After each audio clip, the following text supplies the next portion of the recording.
Now, reading A Room with a View by E.M. Edward Morgan Forster, a public domain text. Chapter 6. A Reverend Arthur Beebe, the Reverend Cuthbert Eager, Mr. Emerson, Mr. George Emerson, Miss Eleanor Lavish, Miss Charlotte Bartlett, and Miss Lucy Honeychurch drive out in carriages to see a view. Italians drive them. It was Phaethon who drove them to Fiesole that memorable day, a youth all irresponsibility and fire, recklessly urging his master's horses up the stony hill. Mr. Beebe recognised him at once. Neither the ages of faith nor the age of doubt had touched him. He was Phaethon in Tuscany driving a cab. And it was Persephone whom he asked leave to pick up on the way, saying that she was his sister. Persephone, tall and slender and pale, returning with the spring to her mother's cottage, and still shading her eyes from the unaccustomed light. To her, Mr. Eager objected, saying that here was the thin edge of the wedge, and one must guard against imposition.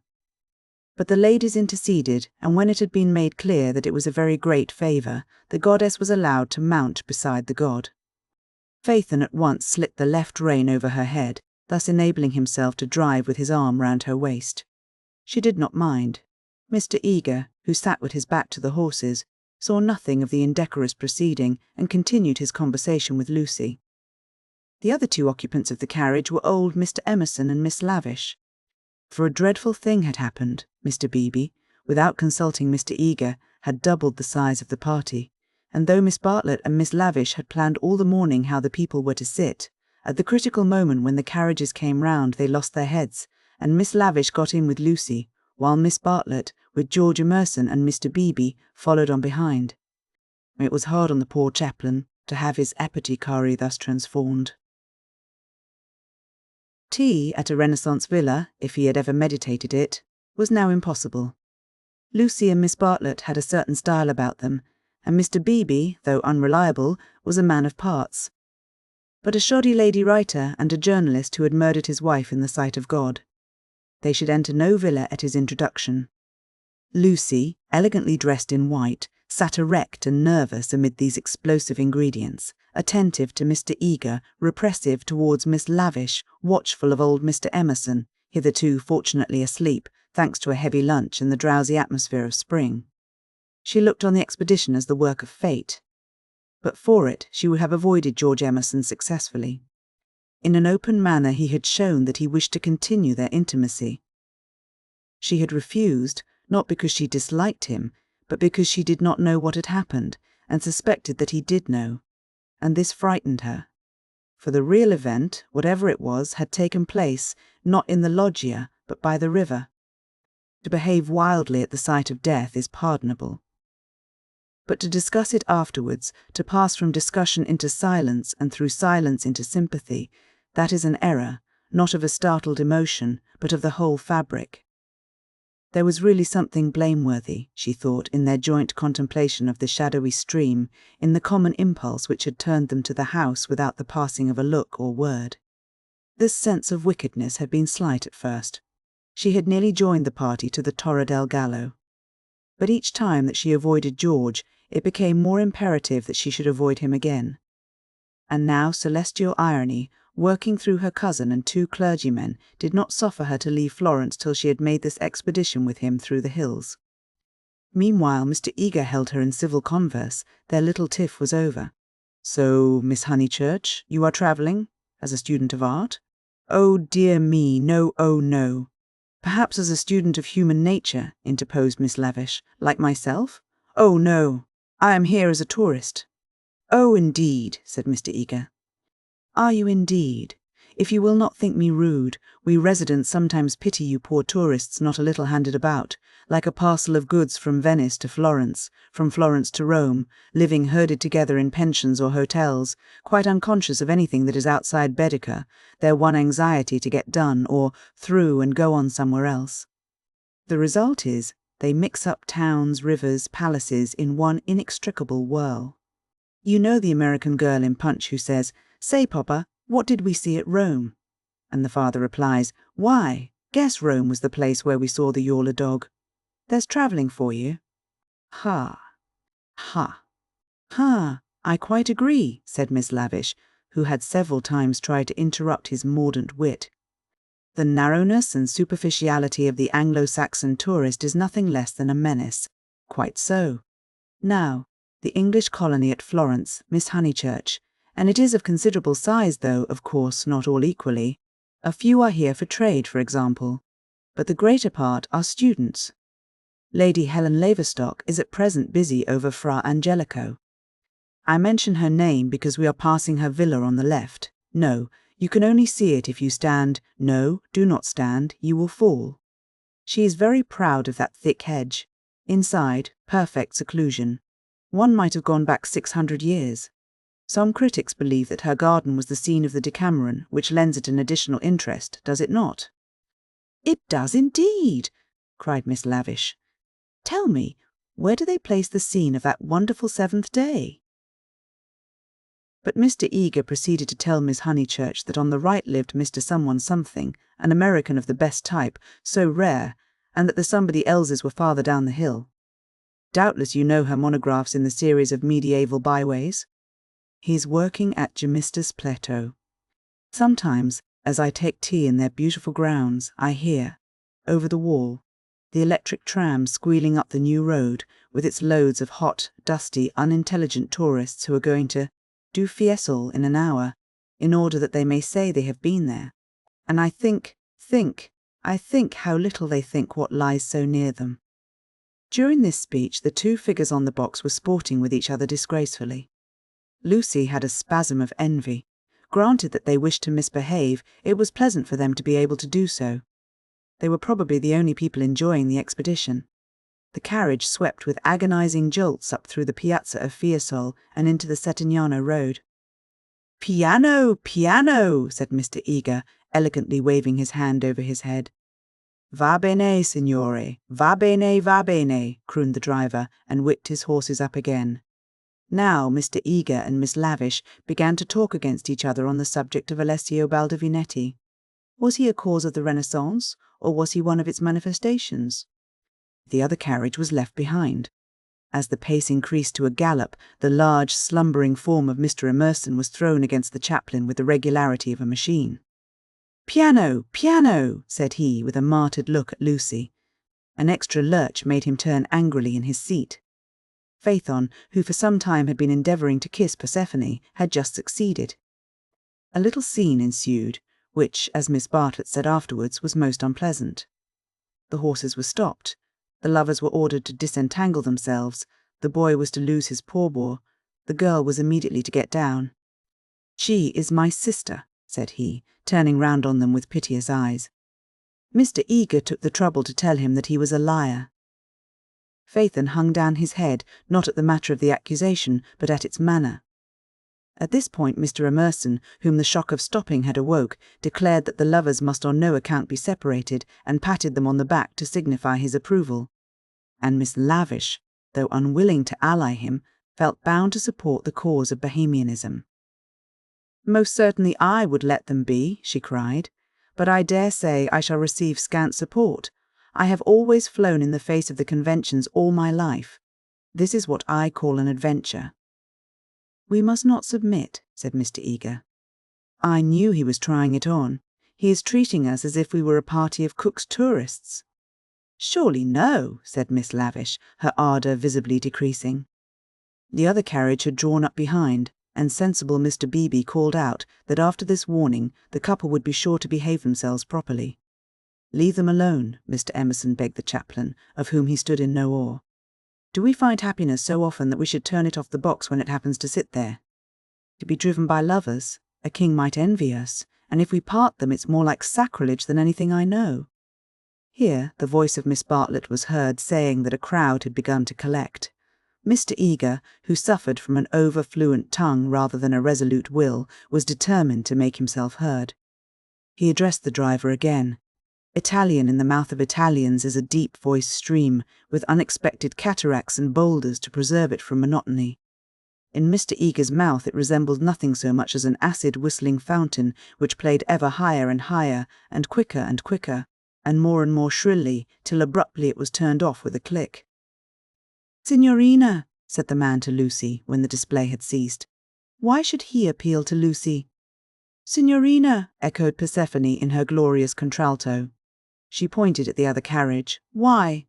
For a moment the two girls looked at each other. Then Persephone got down from the box. Victory at last, said Mr. Eager, smiting his hands together as the carriages started again. It is not victory, said Mr. Emerson. It is defeat. You have parted two people who were happy. Mr. Eager shut his eyes. He was obliged to sit next to Mr. Emerson, but he would not speak to him. The old man was refreshed by sleep and took up the matter warmly. He commanded Lucy to agree with him. He shouted for support to his son. We have tried to buy what cannot be bought with money. He has bargained to drive us, and he is doing it. We have no rights over his soul. Miss Lavish frowned. It is hard when a person you have classed as typically British speaks out of his character. He was not driving us well, she said. He jolted us. That I deny. It was as restful as sleeping. Aha! He is jolting us now. Can you wonder? He would like to throw us out, and most certainly he is justified.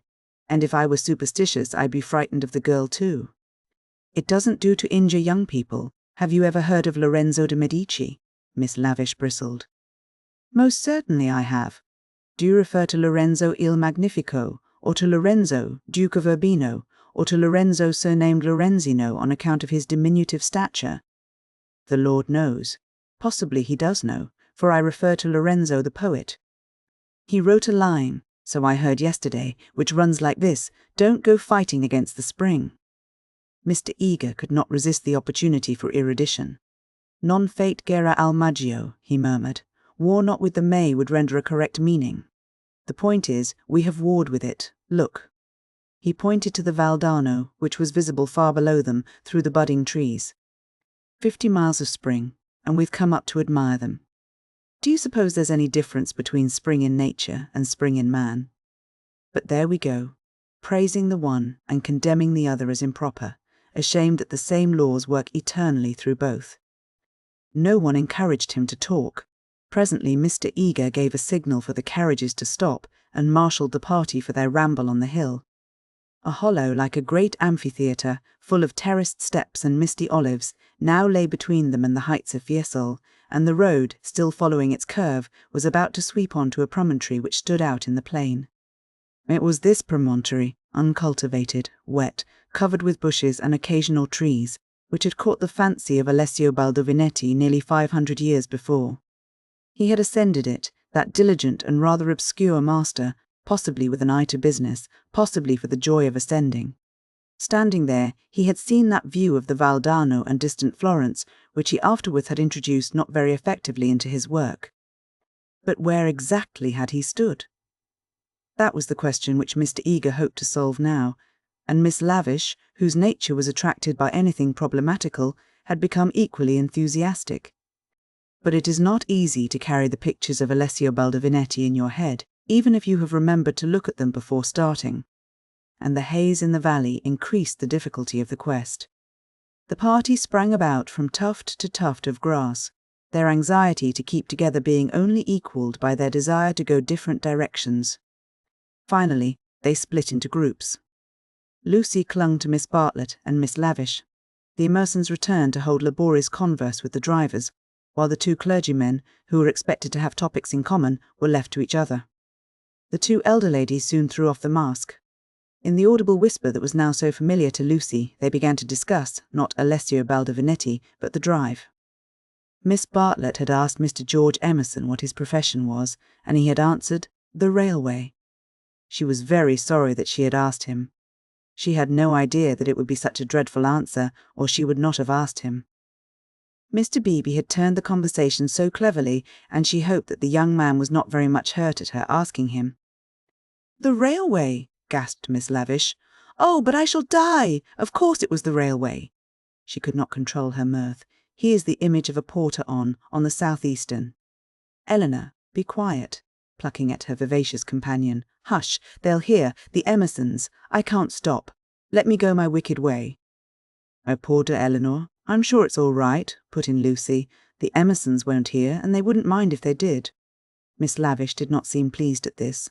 Miss Honeychurch listening, she said rather crossly. Poof! Woof, you naughty girl! Go away! Oh, Lucy, you ought to be with Mr. Eager, I'm sure. I can't find them now, and I don't want to either. Mr. Eager will be offended. It is your party. Please, I'd rather stop here with you. No, I agree, said Miss Lavish. It's like a school feast. The boys have got separated from the girls. Miss Lucy, you are to go. We wish to converse on high topics unsuited for your ear. The girl was stubborn. As her time at Florence drew to its close, she was only at ease amongst those to whom she felt indifferent. Such a one was Miss Lavish, and such for the moment was Charlotte. She wished she had not called attention to herself. They were both annoyed at her remark, and seemed determined to get rid of her. "How tired one gets," said Miss Bartlett. "Oh, I do wish Freddie and your mother could be here." Unselfishness with Miss Bartlett had entirely usurped the functions of enthusiasm. Lucy did not look at the view either. She would not enjoy anything till she was safe at Rome. "Then sit you down," said Miss Lavish. "Observe my foresight." With many a smile she produced 2 of those mackintosh squares that protect the frame of the tourist from damp grass or cold marble steps. She sat on one, who was to sit on the other. "Lucy, without a moment's doubt, Lucy, the ground will do for me. Really, I have not had rheumatism for years. If I do feel it coming on, I shall stand. Imagine your mother's feelings if I let you sit in the wet in your white linen." She sat down heavily where the ground looked particularly moist. "Here we are, all settled delightfully. Even if my dress is thinner, it will not show so much, being brown. Sit down, dear, you are too unselfish. You don't assert yourself enough." She cleared her throat.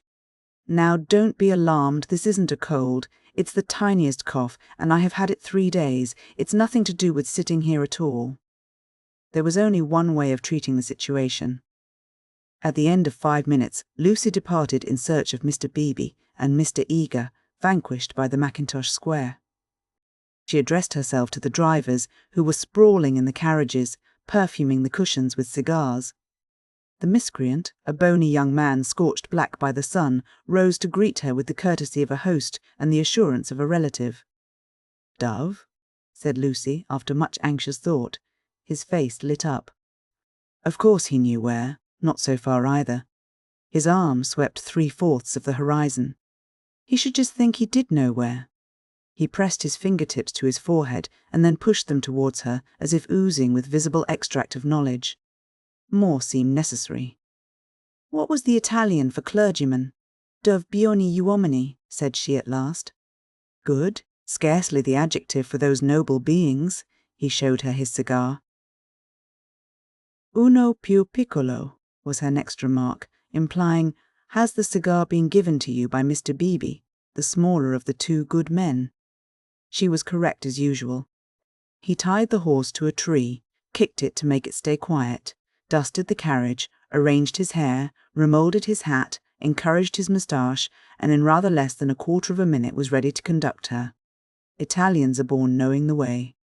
It would seem that the whole earth lay before them, not as a map, but as a chessboard, whereon they continually behold the changing pieces as well as the squares.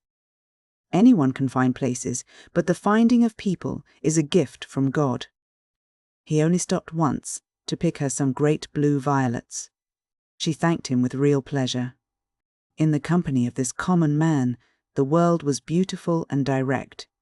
For the first time, she felt the influence of spring. His arm swept the horizon gracefully. Violets, like other things, existed in great profusion there. Would she like to see them? "Ma buoni uomini." He bowed. "Certainly. Good men first, violets afterwards." They proceeded briskly through the undergrowth, which became thicker and thicker. They were nearing the edge of the promontory, and the view was stealing round them, but the brown network of the bushes shattered it into countless pieces. He was occupied in his cigar and in holding back the pliant boughs. She was rejoicing in her escape from dullness. Not a step, not a twig, was unimportant to her. "What is that?" There was a voice in the wood in the distance behind them. The voice of Mr. Eager? He shrugged his shoulders. An Italian's ignorance is sometimes more remarkable than his knowledge. She could not make him understand that perhaps they had missed the clergyman. The view was forming at last. She could discern the river, the golden plain, other hills. "Eccolo!" he exclaimed. At the same moment the ground gave way, and with a cry she fell out of the wood. Light and beauty enveloped her. She had fallen on to a little open terrace, which was covered with violets from end to end. "Courage!" cried her companion, now standing some 6 feet above. "Courage and love." She did not answer. From her feet the ground sloped sharply into view, and violets ran down in rivulets and streams and cataracts, irrigating the hillside with blue, eddying round the tree stems, collecting into pools in the hollows, covering the grass with spots of azure foam. But never again were they in such profusion. This terrace was the wellhead, the primal source whence beauty gushed out to water the earth. Standing at its brink, like a swimmer who prepares, was the good man. But he was not the good man that she had expected, and he was alone. George had turned at the sound of her arrival. For a moment he contemplated her as one who had fallen out of heaven. He saw radiant joy in her face, he saw the flowers beat against her dress in blue waves. The bushes above them closed. He stepped quickly forward and kissed her. Before she could speak, almost before she could feel, a voice called, "Lucy!" "Lucy, Lucy!" The silence of life had been broken by Miss Bartlett, who stood brown against the view. Chapter 7. They returned. Some complicated game had been playing up and down the hillside all the afternoon. What it was, and exactly how the players had sided, Lucy was slow to discover. Mr. Eager had met them with a questioning eye. Charlotte had repulsed him with much small talk. Mr. Emerson, seeking his son, was told whereabouts to find him. Mr. Beebe, who wore the heated aspect of a neutral, was bidden to collect the factions for the return home. There was a general sense of groping and bewilderment. Pan had been amongst them, not the great god Pan, who has been buried these 2,000 years, but the little god Pan, who presides over social contretemps and unsuccessful picnics. Mr. Beebe had lost everyone, and had consumed in solitude the tea-basket which he had brought up as a pleasant surprise. Miss Lavish had lost Miss Bartlett. Lucy had lost Mr. Eager. Mr. Emerson had lost George. Miss Bartlett had lost a Mackintosh square. Phaethon had lost the game. That last fact was undeniable. He climbed onto the box shivering, with his collar up, prophesying the swift approach of bad weather. "Let us go immediately," he told them. "The Signorino will walk." "All the way?" "He will be ours," said Mr. Beebe. "Apparently." I told him it was unwise. He would look no one in the face. Perhaps defeat was particularly mortifying for him. He alone had played skillfully, using the whole of his instinct, while the others had used scraps of their intelligence. He alone had divined what things were and what he wished them to be. He alone had interpreted the message that Lucy had received 5 days before from the lips of a dying man. Persephone, who spends half her life in the grave. She could interpret it also. Not so these English. They gain knowledge slowly, and perhaps too late. The thoughts of a cab driver, however just, seldom affect the lives of his employers. He was the most competent of Miss Bartlett's opponents, but infinitely the least dangerous. Once back in the town, he and his insight and his knowledge would trouble English ladies no more. Of course, it was most unpleasant. She had seen his black head in the bushes. He might make a tavern story out of it. But after all, what have we to do with taverns? Real menace belongs to the drawing-room. It was of drawing-room people that Miss Bartlett thought as she journeyed downwards towards the fading sun. Lucy sat beside her. Mr. Eager sat opposite, trying to catch her eye. He was vaguely suspicious. They spoke of Alessio Baldovinetti. Rain and darkness came on together. The two ladies huddled together under an inadequate parasol. There was a lightning flash, and Miss Lavish, who was nervous, screamed from the carriage in front. At the next flash, Lucy screamed also. Mr. Eager addressed her professionally. "Courage, Miss Honeychurch, courage and faith. If I might say so, there is something almost blasphemous in this horror of the elements. Are we seriously to suppose that all these clouds, all this immense electrical display, is simply called into existence to extinguish you or me? No, of course. Even from the scientific standpoint, the chances against our being struck are enormous. The steel knives, The only articles which might attract the current are in the other carriage. And, in any case, we are infinitely safer than if we were walking. Courage, courage, and faith. Under the rug, Lucy felt the kindly pressure of her cousin's hand. At times our need for a sympathetic gesture is so great that we care not what exactly it signifies or how much we may have to pay for it afterwards. Miss Bartlett, by this timely exercise of her muscles, gained more than she would have got in hours of preaching or cross-examination. She renewed it when the two carriages stopped half into Florence. "Mr. Eager," called Mr. Beebe, "we want your assistance. Will you interpret for us?" "George," cried Mr. Emerson, "ask your driver which way George went. The boy may lose his way. He may be killed." "Go, Mr. Eager," said Miss Bartlett. "Don't ask our driver. Our driver is no help." "Go and support poor Mr. Beebe. He is nearly demented."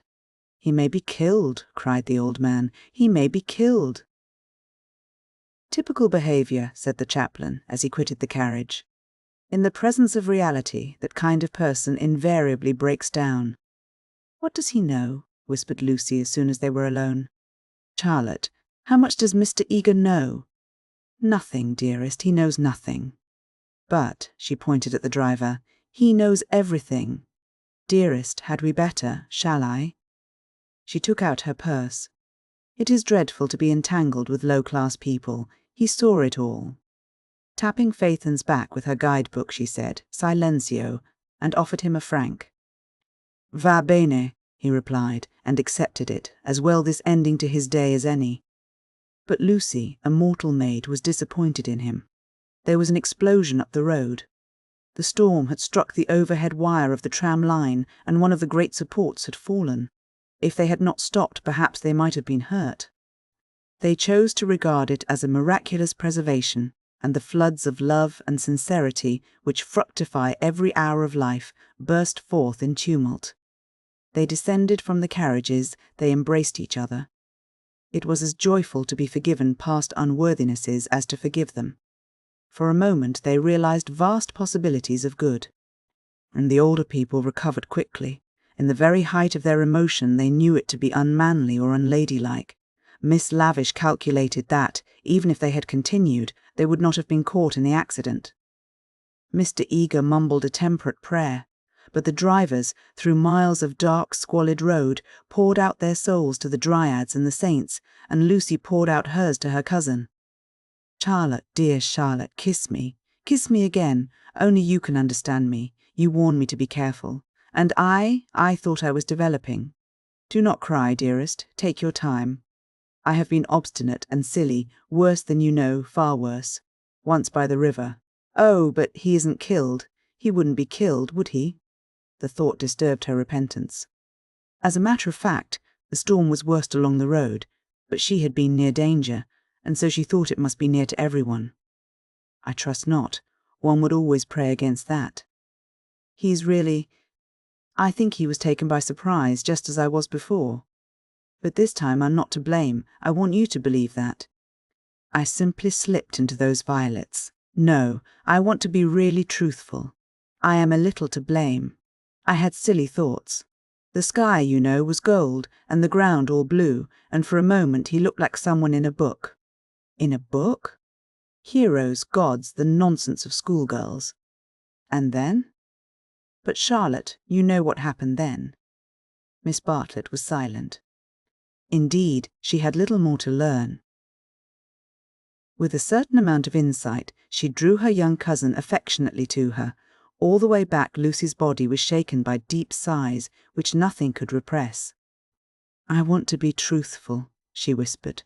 "It is so hard to be absolutely truthful." "Don't be troubled, dearest. Wait till you are calmer. We will talk it over before bedtime in my room." So they re-entered the city with hands clasped.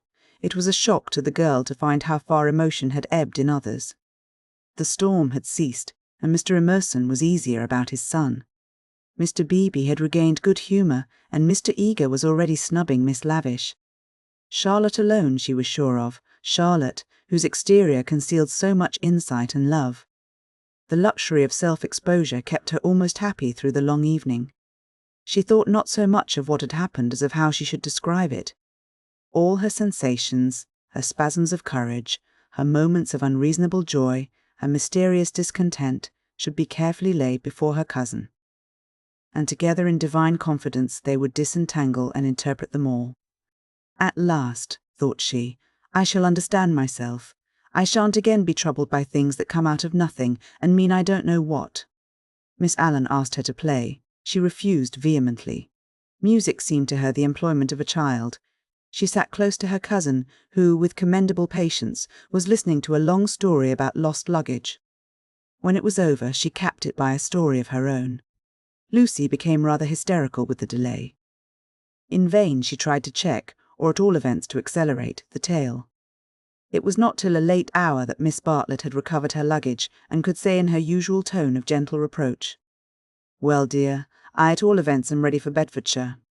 Come into my room, and I will give a good brush to your hair." With some solemnity, the door was shut, and a cane chair placed for the girl. Then Miss Bartlett said, "So, what is to be done?" She was unprepared for the question. It had not occurred to her that she would have to do anything. A detailed exhibition of her emotions was all that she had counted upon. "What is to be done? A point, dearest, which you alone can settle." The rain was streaming down the black windows, and the great room felt damp and chilly. One candle burnt trembling on the chest of drawers close to Miss Bartlett's toque, which cast monstrous and fantastic shadows on the bolted door. A tram roared by in the dark, and Lucy felt unaccountably sad, though she had long since dried her eyes. She lifted them to the ceiling, where the griffins and bassoons were colourless and vague, the very ghosts of joy. "It has been raining for nearly 4 hours," she said at last. Miss Bartlett ignored the remark. "How do you propose to silence him?" "The driver?" "My dear girl, no, Mr. George Emerson." Lucy began to pace up and down the room. "I don't understand," she said at last. She understood very well, but she no longer wished to be absolutely truthful. "How are you going to stop him talking about it? I have a feeling that talk is a thing he will never do. I, too, intend to judge him charitably, but unfortunately I have met the type before. They seldom keep their exploits to themselves." "Exploits?" cried Lucy, wincing under the horrible plural. "My poor dear, did you suppose that this was his first? Come here and listen to me. I am only gathering it from his own remarks. Do you remember that day at lunch when he argued with Miss Allen that liking one person is an extra reason for liking another?" "Yes," said Lucy, whom at the time the argument had pleased. "Well, I am no prude. There is no need to call him a wicked young man, but obviously he is thoroughly unrefined. Let us put it down to his deplorable antecedents and education, if you wish. But we are no farther on with our question. What do you propose to do?" An idea rushed across Lucy's brain, which, had she thought of it sooner and made it part of her, might have proved victorious. "I propose to speak to him," said she. Miss Bartlett uttered a cry of genuine alarm. "You see, Charlotte, your kindness. I shall never forget it. But, as you said, it is my affair. Mine and his. And you are going to implore him, to beg him to keep silence? Certainly not. There would be no difficulty. Whatever you ask him, he answers yes or no, then it is over. I have been frightened of him, but now I am not one little bit. But we fear him for you, dear. You are so young and inexperienced, you have lived among such nice people that you cannot realize what men can be, how they can take a brutal pleasure in insulting a woman whom her sex does not protect and rally round. This afternoon, for example, if I had not arrived, what would have happened?" "I can't think," said Lucy gravely. Something in her voice made Miss Bartlett repeat her question, intoning it more vigorously. "What would have happened if I hadn't arrived?" "I can't think," said Lucy again. "When he insulted you, how would you have replied?" "I hadn't time to think, you came." "Yes, but won't you tell me now what you would have done?" "I should have—" She checked herself and broke the sentence off. She went up to the dripping window and strained her eyes into the darkness. She could not think what she would have done. "Come away from the window, dear," said Miss Bartlett. "You will be seen from the road." Lucy obeyed. She was in her cousin's power. She could not modulate out the key of self-abasement in which she had started. Neither of them referred again to her suggestion that she should speak to George and settle the matter, whatever it was, with him. Miss Bartlett became plaintive. "Oh, for a real man, we are only 2 women, you and I. Mr. Beebe is hopeless. There is Mr. Eager, but you do not trust him. Oh, for your brother. He is young, but I know that his sister's insult would rouse in him a very lion. Thank God, chivalry is not yet dead. There are still left some men who can reverence woman." As she spoke, she pulled off her rings, of which she wore several, and ranged them upon the pin-cushion. Then she blew into her gloves and said, "It will be a push to catch the morning train, but we must try." "What train?" "The train to Rome." She looked at her gloves critically. The girl received the announcement as easily as it had been given. "When does the train to Rome go?" "At 8. Signora Bertolini would be upset."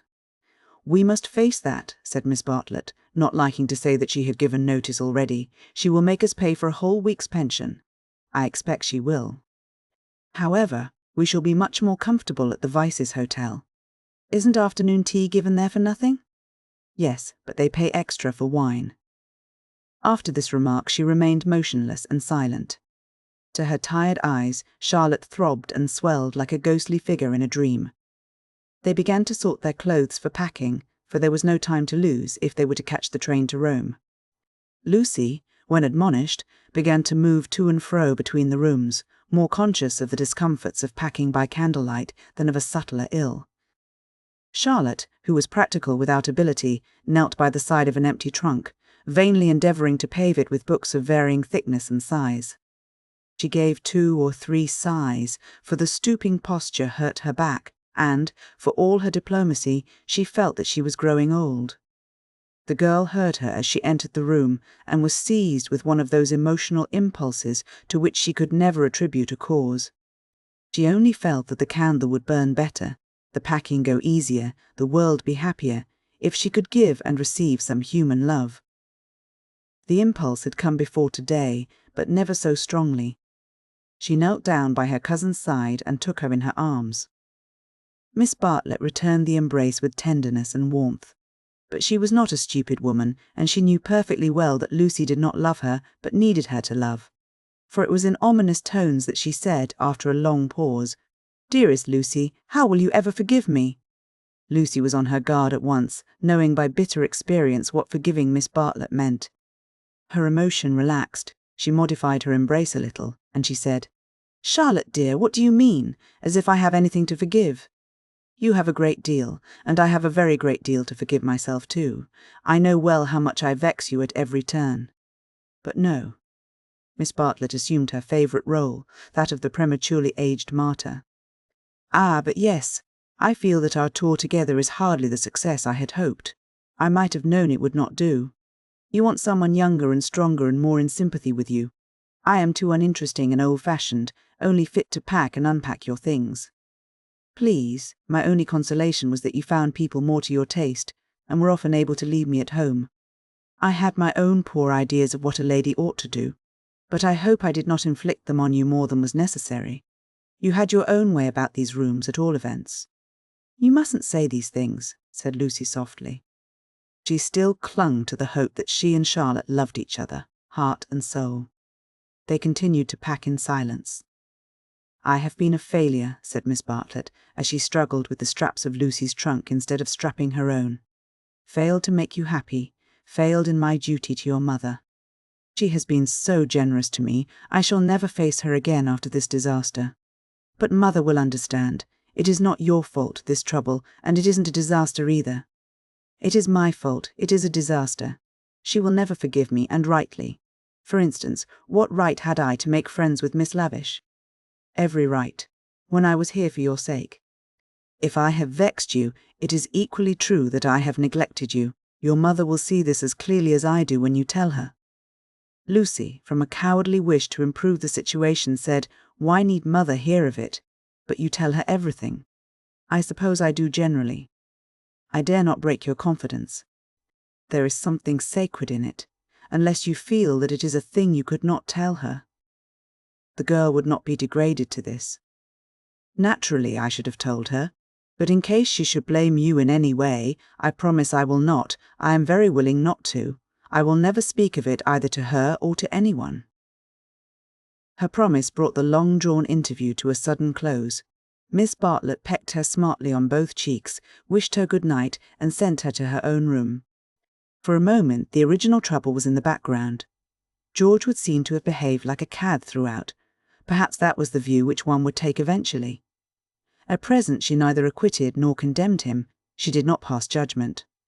At the moment when she was about to judge him, her cousin's voice had intervened, and, ever since, it was Miss Bartlett who had dominated.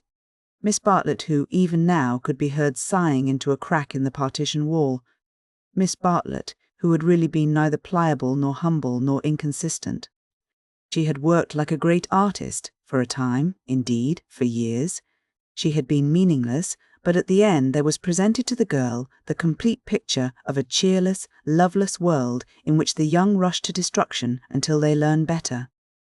A shamefaced world of precautions and barriers which may avert evil, but which do not seem to bring good if we may judge from those who have used them most. Lucy was suffering from the most grievous wrong which this world has yet discovered. Diplomatic advantage had been taken of her sincerity, of her craving for sympathy and love. Such a wrong is not easily forgotten. Never again did she expose herself without due consideration and precaution against rebuff. And such a wrong may react disastrously upon the soul. And the doorbell rang, and she started to the shutters. Before she reached them, she hesitated, turned, and blew out the candle. Thus it was that, though she saw someone standing in the wet below, he, though he looked up, did not see her. To reach his room, he had to go by hers. She was still dressed. It struck her that she might slip into the passage and just say that she would be gone before he was up, and that their extraordinary intercourse was over. Whether she would have dared to do this was never proved. At the critical moment Miss Bartlett opened her own door, and her voice said, "I wish one word with you in the drawing-room, Mr. Emerson, please." Soon their footsteps returned, and Miss Bartlett said, "Good night, Mr. Emerson." His heavy, tired breathing was the only reply. The chaperone had done her work. Lucy cried aloud, "It isn't true. It can't all be true. I want not to be muddled. I want to grow older quickly." Miss Bartlett tapped on the wall. "Go to bed at once, dear. You need all the rest you can get." In the morning they left for Rome. PRTTWO. Chapter 8. Medieval, the drawing-room curtains at Windy Corner had been pulled to meet, for the carpet was new and deserved protection from the August sun. They were heavy curtains, reaching almost to the ground, and the light that filtered through them was subdued and varied. A poet, none was present, might have quoted, "Life like a dome of many-coloured glass," or might have compared the curtains to sluice gates lowered against the intolerable tides of heaven. Without was poured a sea of radiance. Within, the glory, though visible, was tempered to the capacities of man. Two pleasant people sat in the room. One, a boy of 19, was studying a small manual of anatomy and peering occasionally at a bone which lay upon the piano. From time to time he bounced in his chair and puffed and groaned, for the day was hot and the print small, and the human frame fearfully made, and his mother, who was writing a letter, did continually read out to him what she had written. And continually did she rise from her seat and part the curtains so that a rivulet of light fell across the carpet, and make the remark that they were still there. "Where aren't they?" said the boy, who was Freddie, Lucy's brother. "I tell you I'm getting fairly sick." "For goodness sake, go out of my drawing-room then," cried Mrs. Honeychurch, who hoped to cure her children of slang by taking it literally. Freddie did not move or reply. "I think things are coming to a head," she observed, rather wanting her son's opinion on the situation if she could obtain it without undue supplication. "Time they did. I am glad that Cecil is asking her this once more. It's his third go, isn't it? Freddie, I do call the way you talk unkind." "I didn't mean to be unkind." Then he added, "But I do think Lucy might have got this off her chest in Italy. I don't know how girls manage things, but she can't have said no properly before, or she wouldn't have to say it again now. Over the whole thing, I can't explain. I do feel so uncomfortable." "Do you indeed, dear? How interesting." "I feel. Never mind." He returned to his work. "Just listen to what I have written to Mrs. Vices." I said, "Dear Mrs. Vices." "Yes, mother, you told me. A jolly good letter." I said, "Dear Mrs. Vice, Cecil has just asked my permission about it, and I should be delighted if Lucy wishes it. But—" She stopped reading. I was rather amused at Cecil asking my permission at all. He has always gone in for unconventionality, and parents nowhere, and so forth. When it comes to the point, he can't get on without me. "Nor me." "You," Freddie nodded. "What do you mean?" "He asked me for my permission also," she exclaimed. "How very odd of him." "Why so?" asked the son and heir. "Why shouldn't my permission be asked? What do you know about Lucy or girls or anything? Whatever did you say?" I said to Cecil, "Take her or leave her. It's no business of mine." What a helpful answer. But her own answer, though more normal in its wording, had been to the same effect. "The bother is this," began Freddie. Then he took up his work again, too shy to say what the bother was. Mrs. Honeychurch went back to the window. "Freddie, you must come. There they still are. I don't see you ought to go peeping like that. Peeping like that. Can't I look out of my own window?" But she returned to the writing table, observing, as she passed her son, "Still page 322. Freddie snorted and turned over 2 leaves. For a brief space they were silent. Close by, beyond the curtains, the gentle murmur of a long conversation had never ceased. "The bother is this. I have put my foot in it with Cecil most awfully." He gave a nervous gulp. "Not content with permission, which I did give. That is to say, I said, I don't mind. Well, not content with that, he wanted to know whether I wasn't off my head with joy. He practically put it like this: wasn't it a splendid thing for Lucy and for Windy Corner generally if he married her? And he would have an answer. He said it would strengthen his hand. "I hope you gave a careful answer, dear." "I answered no," said the boy, grinding his teeth. "There, fly into a stew." "I can't help it," had to say it. I had to say no. He ought never to have asked me. "Ridiculous child," cried his mother. "You think you're so holy and truthful, but really it's only abominable conceit. Do you suppose that a man like Cecil would take the slightest notice of anything you say? I hope he boxed your ears. How dare you say no? Oh, do keep quiet, mother. I had to say no when I couldn't say yes." I tried to laugh as if I didn't mean what I said, and as Cecil laughed too and went away, it may be all right. But I feel my foot's in it. "Oh, do keep quiet, though, and let a man do some work." "No," said Mrs. Honeychurch, with the air of one who has considered the subject, "I shall not keep quiet. You know all that has passed between them in Rome. You know why he is down here, and yet you deliberately insult him and try to turn him out of my house." "Not a bit," he pleaded. "I only let out I didn't like him. I don't hate him, but I don't like him. What I mind is that he'll tell Lucy." He glanced at the curtains dismally. "Well, I like him," said Mrs. Honeychurch. "I know his mother. He's good, he's clever, he's rich, he's well-connected. Oh, you needn't kick the piano." "He's well-connected. I'll say it again if you like. He's well-connected." She paused, as if rehearsing her eulogy, but her face remained dissatisfied. She added, "And he has beautiful manners." "I liked him till just now. I suppose it's having him spoiling Lucy's first week at home, and it's also something that Mr. Beebe said, not knowing." "Mr. Beebe?" said his mother, trying to conceal her interest. "I don't see how Mr. Beebe comes in. You know Mr. Beebe's funny way, when you never quite know what he means. He said, 'Mr. Vyse is an ideal bachelor.' I was very cute. I asked him what he meant. He said, 'Oh, he's like me, better detached.' I couldn't make him say any more, but it set me thinking. Since Cecil has come after Lucy, he hasn't been so pleasant, at least. I can't explain. You never can, dear, but I can. You are jealous of Cecil because he may stop Lucy knitting you silk ties." The explanation seemed plausible, and Freddie tried to accept it. But at the back of his brain there lurked a dim mistrust. Cecil praised one too much for being athletic. Was that it? Cecil made one talk in one's own way. This tired one. Was that it? And Cecil was the kind of fellow who would never wear another fellow's cap. And aware of his own profundity, Freddie checked himself. He must be jealous, or he would not dislike a man for such foolish reasons. Will this do? Called his mother. Dear Mrs. Vyse, Cecil has just asked my permission about it, and I should be delighted if Lucy wishes it. Then I put in at the top, and I have told Lucy so. I must write the letter out again, and I have told Lucy so. But Lucy seems very uncertain, and in these days young people must decide for themselves. I said that because I didn't want Mrs. Vyse to think us old-fashioned. She goes in for lectures and improving her mind, and all the time a thick layer of flue under the beds and the maid's dirty thumb marks where you turn on the electric light. She keeps that flat abominably. Suppose Lucy marries Cecil, would she live in a flat or in the country? Don't interrupt so foolishly. Where was I?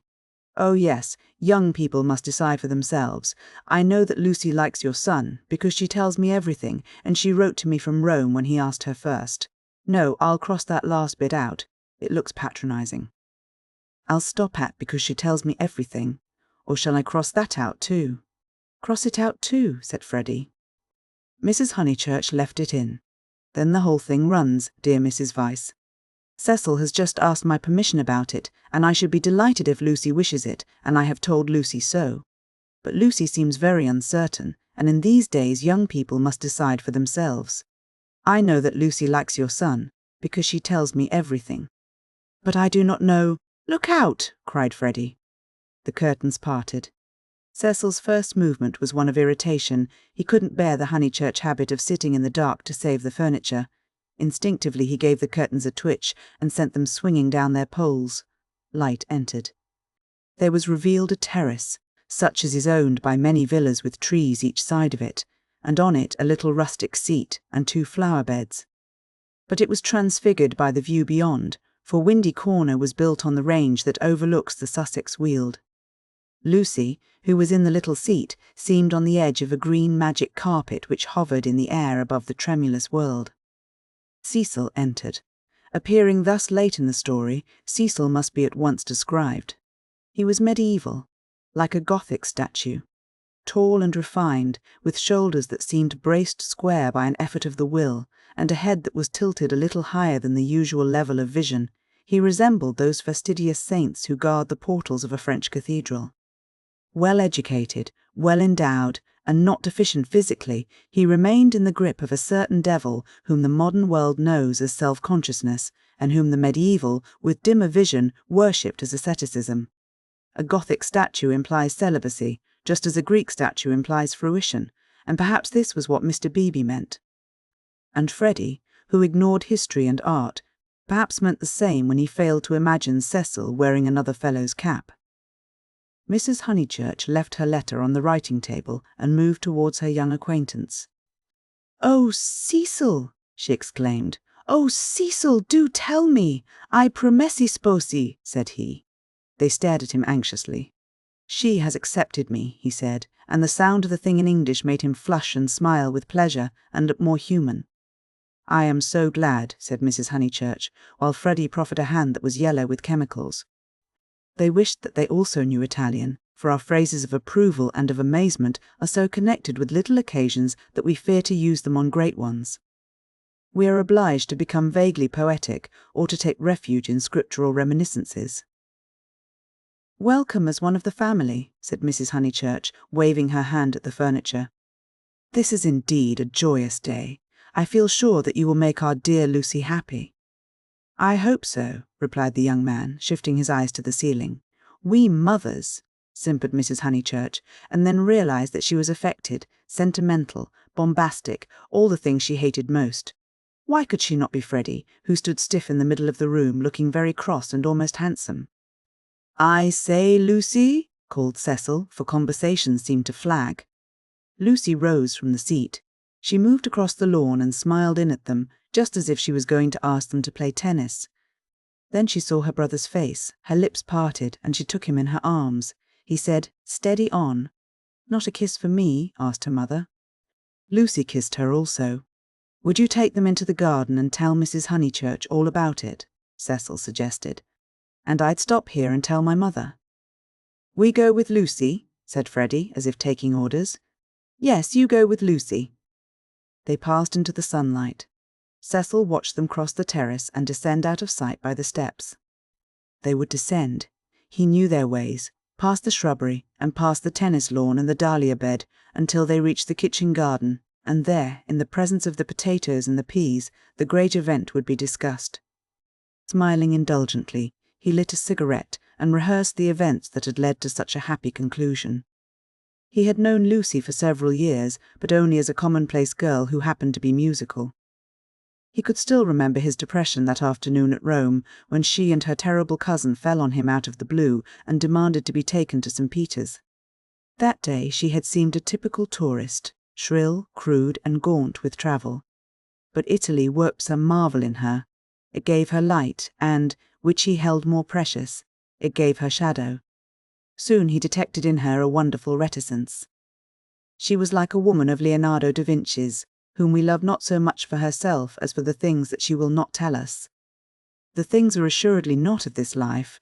No woman of Leonardo's could have anything so vulgar as a story. She did develop most wonderfully day by day. So it happened that from patronizing civility he had slowly passed, if not to passion, at least to a profound uneasiness. Already at Rome he had hinted to her that they might be suitable for each other.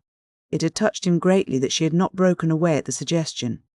Her refusal had been clear and gentle after it. As the horrid phrase went, she had been exactly the same to him as before. 3 months later, on the margin of Italy, among the flower-clad Alps, he had asked her again in bald, traditional language. She reminded him of a Leonardo more than ever. Her sunburned features were shadowed by fantastic rock. At his words she had turned and stood between him and the light with immeasurable plains behind her. He walked home with her unashamed, feeling not at all like a rejected suitor. The things that really mattered were unshaken. So now he had asked her once more, and, clear and gentle as ever, she had accepted him, giving no coy reasons for her delay, but simply saying that she loved him and would do her best to make him happy. His mother, too, would be pleased. She had counselled the step. He must write her a long account. Glancing at his hand, in case any of Freddie's chemicals had come off on it, he moved to the writing table. There he saw "Dear Mrs. Vyse," followed by many erasures. He recoiled without reading any more, and after a little hesitation sat down elsewhere and pencilled a note on his knee. Then he lit another cigarette, which did not seem quite as divine as the first, and considered what might be done to make Windy Corner drawing-room more distinctive. With that outlook, it should have been a successful room, but the trail of Tottenham Court Road was upon it. He could almost visualise the motor vans of Messrs. Expressions. Shawlbread and Messrs. Maple arriving at the door and depositing this chair, those varnished bookcases, that writing table. The table recalled Mrs. Honeychurch's letter. He did not want to read that letter. His temptations never lay in that direction, but he worried about it none the less. It was his own fault that she was discussing him with his mother. He had wanted her support in his third attempt to win Lucy. He wanted to feel that others, no matter who they were, agreed with him, and so he had asked their permission. Mrs. Honeychurch had been civil, but obtuse in essentials, while as for Freddie, he is only a boy, he reflected. I represent all that he despises. Why should he want me for a brother-in-law? The Honeychurches were a worthy family, but he began to realize that Lucy was of another clay, and perhaps, he did not put it very definitely, he ought to introduce her into more congenial circles as soon as possible. "Mr. Beebe," said the maid, and the new rector of Summer Street was shown in. He had at once started on friendly relations, owing to Lucy's praise of him in her letters from Florence. Cecil greeted him rather critically. "I've come for tea, Mr. Vyse. Do you suppose that I shall get it?" "I should say so. Food is the thing one does get here. Don't sit in that chair. Young Honeychurch has left a bone in it." "Pfui!"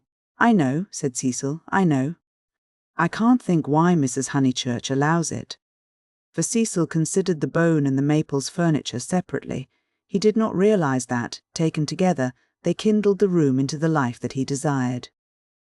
"I've come for tea and for gossip. Isn't this news?" "News? I don't understand you," said Cecil.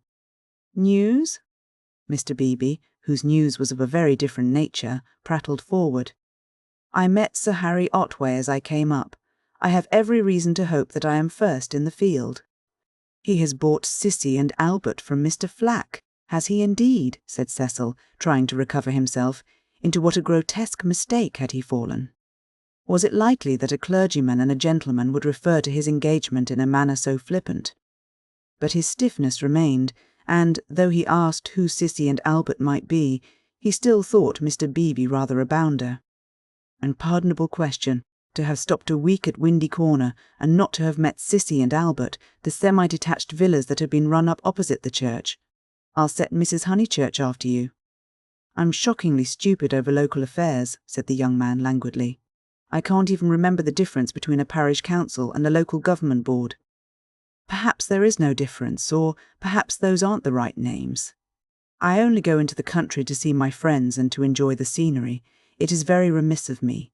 Italy and London are the only places where I don't feel to exist on sufferance." Mr. Beebe, distressed at this heavy reception of Cissy and Albert, determined to shift the subject. "Let me see, Mr. Vyse, I forget. What is your profession?"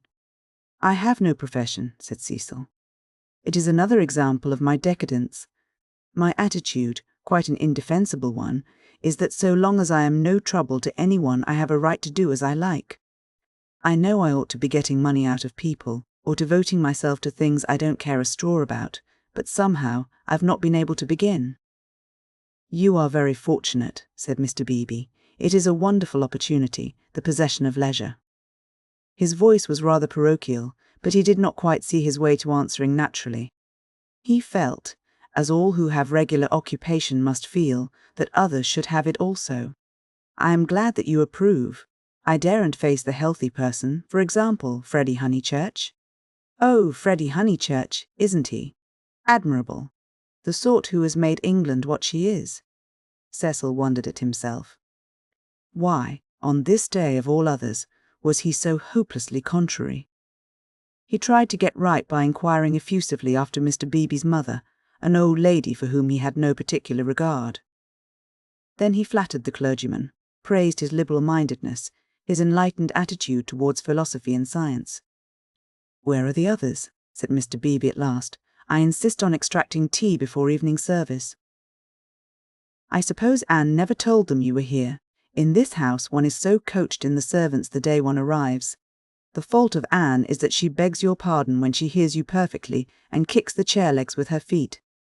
The faults of Mary, I forget the faults of Mary, but they are very grave. Shall we look in the garden? I know the faults of Mary. She leaves the dustpan standing on the stairs. The fault of Euphemia is that she will not, simply will not, chop the suet sufficiently small." They both laughed, and things began to go better. "The faults of Freddie," Cecil continued. "Ah, he has too many. No one but his mother can remember the faults of Freddie.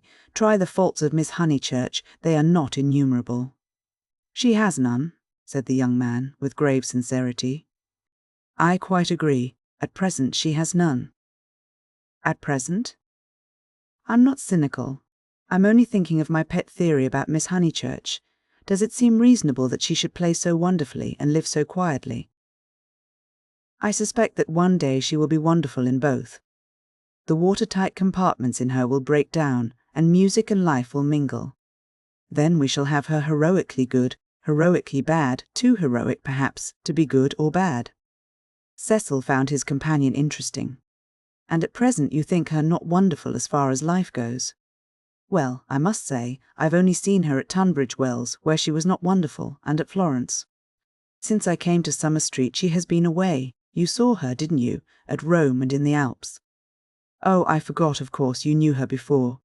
No, she wasn't wonderful in Florence either, but I kept on expecting that she would be." "In what way?" Conversation had become agreeable to them, and they were pacing up and down the terrace. "I could as easily tell you what tune she'll play next. There was simply the sense that she had found wings and meant to use them. I can show you a beautiful picture in my Italian diary. Miss Honeychurch as a kite, Miss Bartlett holding the string. Picture number 2, the string breaks." The sketch was in his diary, but it had been made afterwards when he viewed things artistically. At the time he had given surreptitious tugs to the string himself. But the string never broke? No. I mightn't have seen Miss Honeychurch rise, but I should certainly have heard Miss Bartlett fall. "It has broken now," said the young man in low, vibrating tones. Immediately he realized that of all the conceited, ludicrous, contemptible ways of announcing an engagement, this was the worst. He cursed his love of metaphor had he suggested that he was a star and that Lucy was soaring up to reach him. "Broken? What do you mean?" "I meant," said Fiesole stiffly, "that she's going to marry me." The clergyman was conscious of some bitter disappointment which he could not keep out of his voice. "I am sorry. I must apologize. I had no idea you were intimate with her, or I should never have talked in this flippant, superficial way." "Mr. Vyse, you ought to have stopped me." And down the garden he saw Lucy herself. Yes, he was disappointed. Cecil, who naturally preferred congratulations to apologies, drew down his mouth at the corners. Was this the reception his action would get from the world? Of course, he despised the world as a whole. Every thoughtful man should. It is almost a test of refinement. But he was sensitive to the successive particles of it which he encountered. Occasionally he could be quite crude. "I am sorry I have given you a shock," he said dryly. "I fear that Lucy's choice does not meet with your approval." "Not that. But you ought to have stopped me. I know Miss Honeychurch only a little as time goes. Perhaps I oughtn't to have discussed her so freely with anyone, certainly not with you." "You are conscious of having said something indiscreet." Mr. Beebe pulled himself together. Really, Mr. Vyse had the art of placing one in the most tiresome positions. He was driven to use the prerogatives of his profession. "No, I have said nothing indiscreet. I foresaw at Florence that her quiet, uneventful childhood must end, and it has ended. I realized dimly enough that she might take some momentous step. She has taken it. She has learnt, you will let me talk freely, as I have begun freely. She has learnt what it is to love, the greatest lesson, some people will tell you, that our earthly life provides." It was now time for him to wave his hat at the approaching trio. He did not omit to do so. "She has learnt through you," and if his voice was still clerical, it was now also sincere. "Let it be your care that her knowledge is profitable to her." "Grazy, Tanty?" said Cecil, who did not like parsons. "Have you heard?" shouted Mrs. Honeychurch as she toiled up the sloping garden. "Oh, Mr. Beebe, have you heard the news?" Freddie, now full of geniality, whistled the wedding march. Youth seldom criticizes the accomplished fact. "Indeed I have," he cried. He looked at Lucy. In her presence he could not act the parson any longer, at all events not without apology. "Mrs. Honeychurch, I'm going to do what I am always supposed to do, but generally I'm too shy. I want to invoke every kind of blessing on them, grave and gay, great and small. I want them all their lives to be supremely good and supremely happy as husband and wife, as father and mother. And now I want my tea." "You only asked for it just in time," the lady retorted. "How dare you be serious at Windy Corner?" He took his tone from her. There was no more heavy beneficence, no more attempts to dignify the situation with poetry or the scriptures.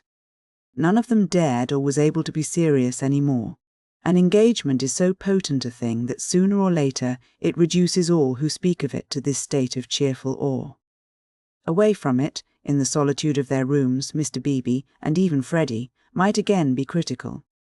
But in its presence and in the presence of each other, they were sincerely hilarious. It has a strange power, for it compels not only the lips, but the very heart. The chief parallel to compare one great thing with another is the power over us of a temple of some alien creed.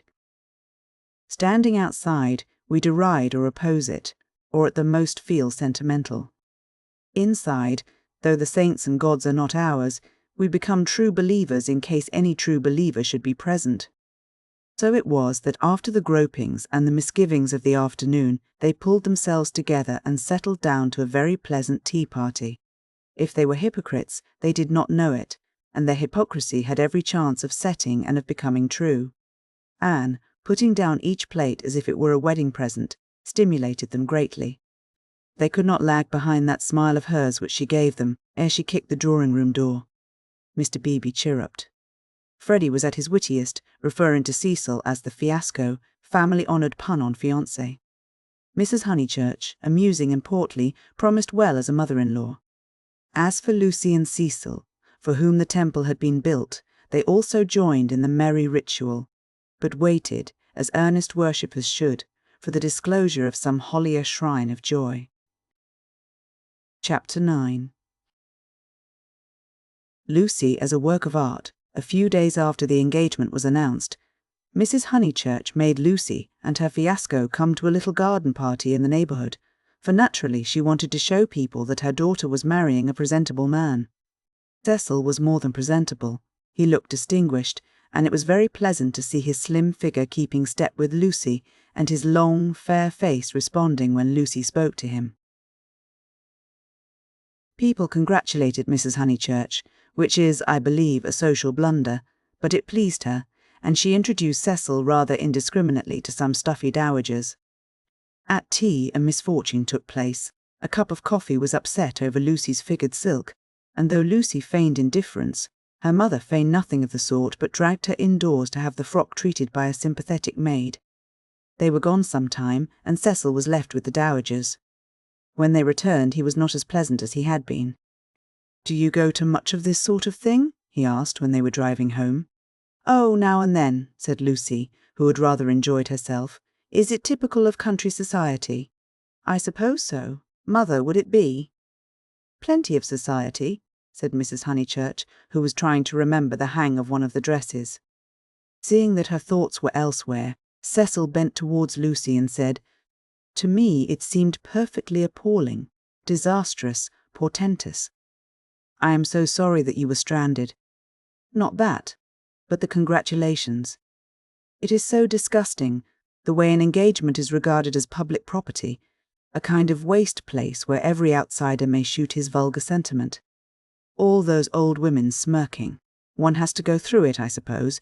They won't notice us so much next time. But my point is that their whole attitude is wrong. An engagement, horrid word in the first place, is a private matter and should be treated as such. Yet the smirking old women, however wrong individually, were racially correct. The spirit of the generations had smiled through them, rejoicing in the engagement of Cecil and Lucy because it promised the continuance of life on earth.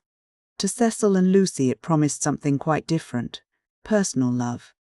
Hence Cecil's irritation and Lucy's belief that his irritation was just. "How tiresome," she said. "Couldn't you have escaped to tennis?" "I don't play tennis, at least not in public. The neighbourhood is deprived of the romance of me being athletic. Such romance as I have is that of the Inglese Italianato." "Inglese Italianato, e un diavolo incarnato, you know the proverb?" She did not. Nor did it seem applicable to a young man who had spent a quiet winter in Rome with his mother, but Cecil, since his engagement, had taken to affect a cosmopolitan naughtiness which he was far from possessing. "Well," said he, "I cannot help it if they do disapprove of me. There are certain irremovable barriers between myself and them, and I must accept them." "We all have our limitations, I suppose," said wise Lucy. "Sometimes they are forced on us, though," said Cecil, who saw from her remark that she did not quite understand his position. "How? It makes a difference, doesn't it, whether we fully fence ourselves in or whether we are fenced out by the barriers of others?" She thought a moment and agreed that it did make a difference. "Difference?" cried Mrs. Honeychurch, suddenly alert. "I don't see any difference. Fences are fences, especially when they are in the same place." "We were speaking of motives," said Cecil, on whom the interruption jarred. "My dear Cecil, look here." She spread out her knees and perched her card case on her lap. "This is me. That's Windy Corner. The rest of the pattern is the other people. Motives are all very well, but the fence comes here." "We weren't talking of real fences," said Lucy, laughing. "Oh, I see, dear poetry." She leant placidly back. Cecil wondered why Lucy had been amused. "I tell you who has no fences, as you call them," she said, "and that's Mr. Beebe. A parson fenceless would mean a parson defenceless." Lucy was slow to follow what people said, but quick enough to detect what they meant. She missed Cecil's epigram, but grasped the feeling that prompted it. "Don't you like Mr. Beebe?" she asked thoughtfully. "I never said so," he cried. "I consider him far above the average. I only denied. And he swept off on the subject of fences again and was brilliant. Now, a clergyman that I do hate, said she, wanting to say something sympathetic, a clergyman that does have fences, and the most dreadful ones, is Mr. Eager, the English chaplain at Florence.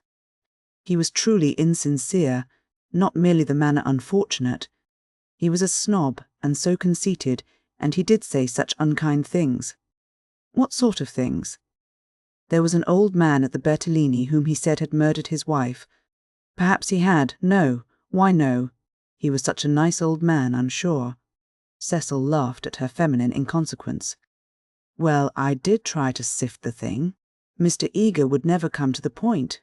He prefers it vague, said the old man had practically murdered his wife, had murdered her in the sight of God. Hush, dear, said Mrs. Honeychurch absently. But isn't it intolerable that a person whom we're told to imitate should go round spreading slander? It was, I believe, chiefly owing to him that the old man was dropped. People pretended he was vulgar, but he certainly wasn't that. Poor old man! What was his name? Harris, said Lucy glibly. Let's hope that Mrs. Harris there warn't no sich person, said her mother. Cecil nodded intelligently. Isn't Mr. Eager a parson of the cultured type? He asked. I don't know. I hate him. I've heard him lecture on Giotto. I hate him. Nothing can hide a petty nature. I hate him. My goodness gracious me, child, said Mrs. Honeychurch. You'll blow my head off. Whatever is there to shout over, I forbid you and Cecil to hate any more clergymen. He smiled. There was indeed something rather incongruous in Lucy's moral outburst over Mr. Eager. It was as if one should see the Leonardo on the ceiling of the Sistine. He longed to hint to her that not here lay her vocation, that a woman's power and charm reside in mystery, not in muscular rant. But possibly rant is a sign of vitality. It mars the beautiful creature, but shows that she is alive. After a moment, he contemplated her flushed face and excited gestures with a certain approval. He forbore to repress the sources of youth. Nature, simplest of topics, he thought, lay around them. He praised the pine woods, the deep lasts of bracken, the crimson leaves that spotted the hurt, bushes, the serviceable beauty of the turnpike road. The outdoor world was not very familiar to him, and occasionally he went wrong in a question of fact. Mrs. Honeychurch's mouth twitched when he spoke of the perpetual green of the larch. I count myself a lucky person, he concluded. When I'm in London, I feel I could never live out of it. When I'm in the country, I feel the same about the country. After all, I do believe that birds and trees and the sky are the most wonderful things in life, and that the people who live amongst them must be the best. It's true that in 9 cases out of 10, they don't seem to notice anything. The country gentleman and the country labourer are each in their way the most depressing of companions. Yet they may have a tacit sympathy with the workings of nature which is denied to us of the town. Do you feel that, Mrs. Honeychurch? Mrs. Honeychurch started and smiled. She had not been attending. Cecil, who was rather crushed on the front seat of the Victoria, felt irritable and determined not to say anything interesting again. Lucy had not attended either. Her brow was wrinkled, and she still looked furiously cross. The result, he concluded, of too much moral gymnastics. It was sad to see her thus blind to the beauties of an august wood. "Come down, O maid, from yonder mountain height," he quoted, and touched her knee with his own. She flushed again and said, "What height?" "Come down, O maid, from yonder mountain height. What pleasure lives in height?" the shepherd sang. "In height and in the splendour of the hills.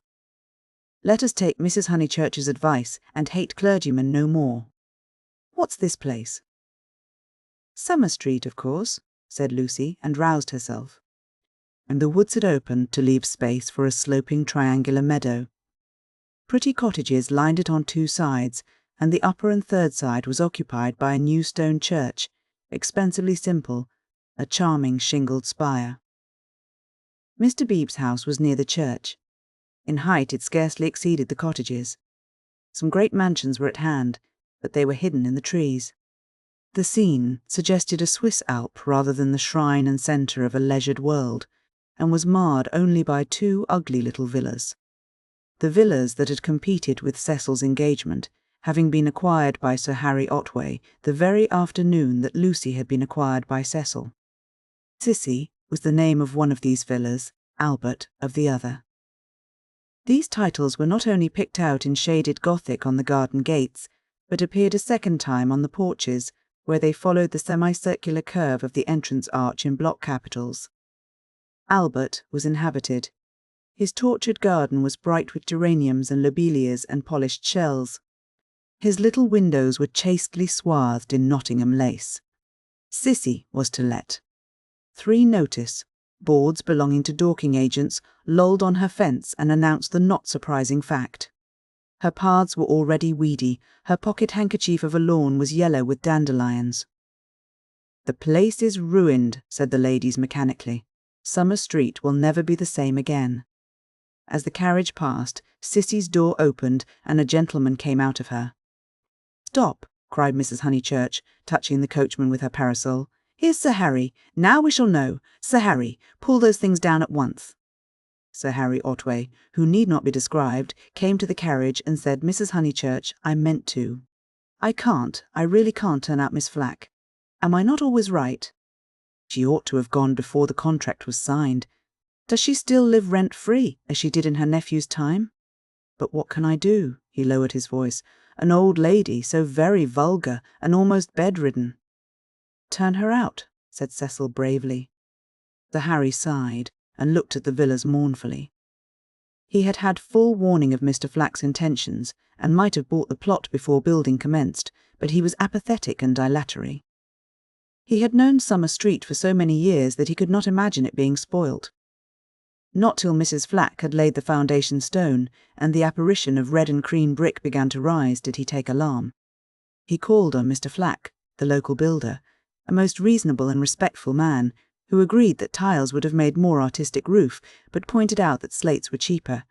He ventured to differ, however, about the Corinthian columns which were to cling like leeches to the frames of the bow windows, saying that, for his part, he liked to relieve the façade by a bit of decoration. Sir Harry hinted that a column, if possible, should be structural as well as decorative. Mr. Flack replied that all the columns had been ordered, adding, "And all the capitals different, one with dragons in the foliage, another approaching to the Ionian style, another introducing Mrs. Flack's initials, everyone different." For he had read his Ruskin. He built his villas according to his desire, and not until he had inserted an immovable aunt into one of them did Sir Harry buy. This futile and unprofitable transaction filled the knight with sadness as he leant on Mrs. Honeychurch's carriage. He had failed in his duties to the countryside, and the countryside was laughing at him as well. He had spent money, and yet Summer Street was spoiled as much as ever. All he could do now was to find a desirable tenant for Sissy, someone really desirable. "The rent is absurdly low," he told them, "and perhaps I am an easy landlord. But it is such an awkward size. It is too large for the peasant class, and too small for anyone the least like ourselves." Cecil had been hesitating whether he should despise the villas or despise Sir Harry for despising them. The latter impulse seemed the more fruitful. "You ought to find a tenant at once," he said maliciously. "It would be a perfect paradise for a bank clerk." "Exactly," said Sir Harry excitedly. "That is exactly what I fear, Mr. Vyse. It will attract the wrong type of people.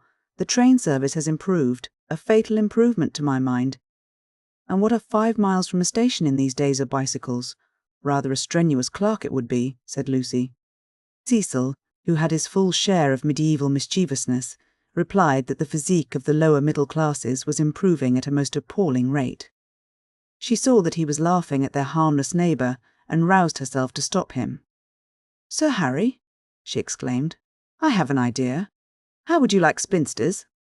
"My dear Lucy, it would be splendid." "Do you know any such?" "Yes, I met them abroad." "Gentlewomen?" he asked tentatively. "Yes, indeed, and at the present moment homeless. I heard from them last week, Miss Teresa and Miss Catherine Allen. I'm really not joking. They are quite the right people. Mr. Beebe knows them too. May I tell them to write to you?" "Indeed you may," he cried. "Here we are with the difficulty solved already.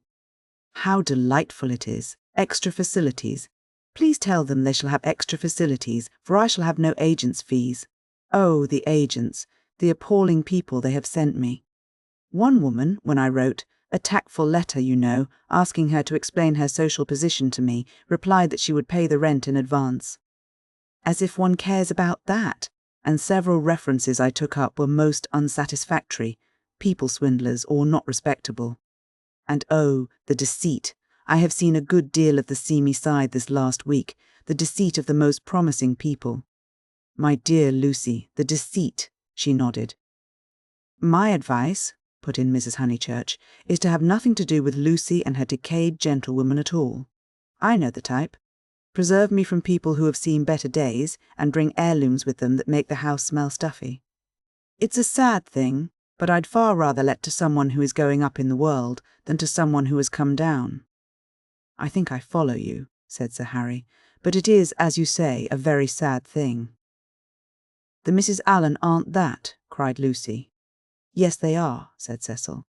I haven't met them, but I should say they were a highly unsuitable addition to the neighbourhood. Don't listen to him, Sir Harry, he's tiresome. It's I who am tiresome, he replied. I oughtn't to come with my troubles to young people.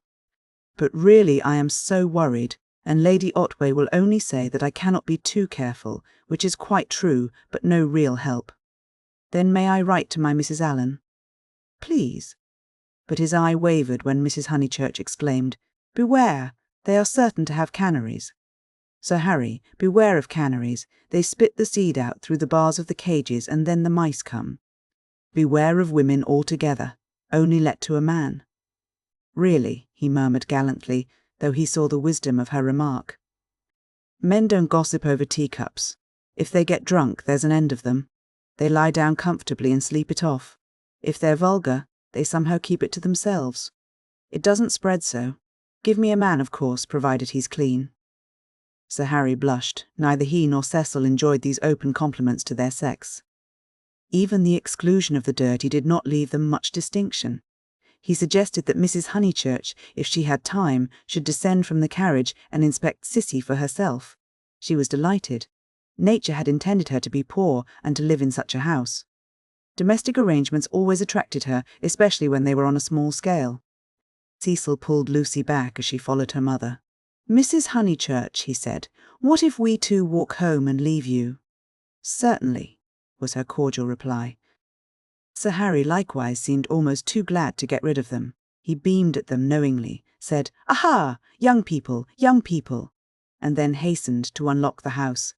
Hopeless vulgarian, exclaimed Cecil, almost before they were out of earshot. Oh, Cecil, I can't help it. It would be wrong not to loathe that man. He isn't clever, but really he is nice. No, Lucy, he stands for all that is bad in country life. In London he would keep his place. He would belong to a brainless club, and his wife would give brainless dinner parties. But down here he acts the little god with his gentility, and his patronage, and his sham aesthetics, and everyone. Even your mother is taken in. All that you say is quite true, said Lucy, though she felt discouraged. I wonder whether it matters so very much. It matters supremely. Sir Harry is the essence of that garden party. Oh, goodness, how cross I feel. How I do hope he'll get some vulgar tenant in that villa, some woman so really vulgar that he'll notice it. Gentlefolks, with his bald head and retreating chin. But let's forget him. This Lucy was glad enough to do. If Cecil disliked Sir Harry Otway and Mr. Beebe, what guarantee was there that the people who really mattered to her would escape? For instance, Freddie. Freddie was neither clever, nor subtle, nor beautiful, and what prevented Cecil from saying any minute, it would be wrong not to loathe Freddie? And what would she reply? Further than Freddie she did not go, but he gave her anxiety enough. She could only assure herself that Cecil had known Freddie some time, and that they had always got on pleasantly, except, perhaps, during the last few days, which was an accident, perhaps. Which way shall we go? She asked him. Nature, simplest of topics, she thought, was around them. Summer Street lay deep in the woods, and she had stopped where a footpath diverged from the high road. Are there two ways? Perhaps the road is more sensible, as we're got up smart. I'd rather go through the wood, said Cecil, with that subdued irritation that she had noticed in him all the afternoon. Why is it, Lucy, that you always say the road? Do you know that you have never once been with me in the fields or the wood since we were engaged? Haven't I? The wood, then, said Lucy, startled at his queerness, but pretty sure that he would explain later. It was not his habit to leave her in doubt as to his meaning. She led the way into the whispering pines, and sure enough he did explain before they had gone a dozen yards. I had got an idea, I dare say wrongly, that you feel more at home with me in a room. A room, she echoed, hopelessly bewildered. Yes, or at the most in a garden, or on a road, never in the real country like this. Oh, Cecil, whatever do you mean? I have never felt anything of the sort. You talk as if I was a kind of poetess sort of person. I don't know that you aren't. I connect you with a view, a certain type of view. Why shouldn't you connect me with a room? She reflected a moment, and then said, laughing, Do you know that you're right? I do. I must be a poetess after all. When I think of you, it's always as in a room. How funny. To her surprise, he seemed annoyed. A drawing-room, pray? With no view? Yes, with no view, I fancy. Why not? I'd rather, he said reproachfully, that you connected me with the open air. She said again, Oh, Cecil, whatever do you mean? As no explanation was forthcoming, she shook off the subject as too difficult for a girl, and led him further into the wood, pausing every now and then at some particularly beautiful or familiar combination of the trees. She had known the wood between Summer Street and Windy Corner. Ever since she could walk alone, she had played at losing Freddie in it, when Freddie was a purple-faced baby, and though she had been to Italy, it had lost none of its charm. Presently, they came to a little clearing among the pines, another tiny green alp, solitary this time, and holding in its bosom a shallow pool. She exclaimed, The Sacred Lake! Why do you call it that? I can't remember why. I suppose it comes out of some book. It's only a puddle now, but you see that stream going through it? Well, a good deal of water comes down after heavy rains, and can't get away at once, and the pool becomes quite large and beautiful. Then Freddie used to bathe there. He is very fond of it. And you, he meant, are you fond of it? But she answered dreamily, I bathed here too, till I was found out. Then there was a row. At another time he might have been shocked, for he had depths of prudishness within him. But now, with his momentary cult of the fresh air, he was delighted at her admirable simplicity. He looked at her as she stood by the pool's edge. She was got up smart, as she phrased it, and she reminded him of some brilliant flower that has no leaves of its own, but blooms abruptly out of a world of green. Who found you out, Charlotte? She murmured. She was stopping with us. Charlotte, Charlotte. Poor girl. She smiled gravely. A certain scheme, from which hitherto he had shrunk, now appeared practical. Lucy. Yes, I suppose we ought to be going, was her reply. Lucy, I want to ask something of you that I have never asked before. At the serious note in his voice she stepped frankly and kindly towards him. What, Cecil? Hitherto never, not even that day on the lawn when you agreed to marry me. He became self-conscious and kept glancing round to see if they were observed. His courage had gone. Yes. Up to now I have never kissed you.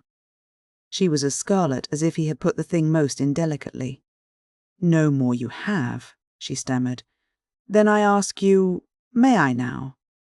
Of course you may, Cecil. You might before. I can't run at you, you know. At that supreme moment he was conscious of nothing but absurdities. Her reply was inadequate. She gave such a business-like lift to her veil. As he approached her he found time to wish that he could recoil. As he touched her, his gold pince nez became dislodged and was flattened between them. Such was the embrace. He considered with truth that it had been a failure. Passion should believe itself irresistible. It should forget civility and consideration and all the other curses of a refined nature. Above all, it should never ask for leave where there is a right of way. Why could he not do as any labourer or navvy, nay, as any young man behind the counter would have done? He recast the scene. Lucy was standing flower-like by the water. He rushed up and took her in his arms. She rebuked him, permitted him, and revered him ever after for his manliness. For he believed that women revere men for their manliness. They left the pool in silence after this one salutation. He waited for her to make some remark which should show him her inmost thoughts. At last she spoke, and with fitting gravity. Emerson was the name, not Harris. What name? The old man's. What old man? That old man I told you about, the one Mr. Eager was so unkind to. He could not know that this was the most intimate conversation they had ever had. Chapter 10. Fiesole as a humorist, the society out of which Fiesole proposed to rescue Lucy, was perhaps no very splendid affair, yet it was more splendid than her antecedents entitled her to. Her father, a prosperous local solicitor, had built Windy Corner as a speculation at the time the district was opening up, and, falling in love with his own creation, had ended by living there himself. Soon after his marriage, the social atmosphere began to alter. Other houses were built on the brow of that steep southern slope, and others, again, among the pine trees behind, and northward on the chalk barrier of the downs. Most of these houses were larger than Windy Corner, and were filled by people who came, not from the district, but from London, and who mistook the Honeychurches for the remnants of an indigenous aristocracy. He was inclined to be frightened, but his wife accepted the situation without either pride or humility. "I cannot think what people are doing," she would say, "but it is extremely fortunate for the children." She called everywhere. Her calls were returned with enthusiasm, and by the time people found out that she was not exactly of their milieu, they liked her, and it did not seem to matter. When Mr. Honeychurch died, he had the satisfaction, which few honest solicitors despise, of leaving his family rooted in the best society obtainable. The best obtainable. Certainly many of the immigrants were rather dull, and Lucy realized this more vividly since her return from Italy. Hitherto she had accepted their ideals without questioning, their kindly affluence, their inexplosive religion, their dislike of paper bags, orange peel and broken bottles. A radical out and out, she learnt to speak with horror of suburbia. Life, so far as she troubled to conceive it, was a circle of rich, pleasant people with identical interests and identical foes.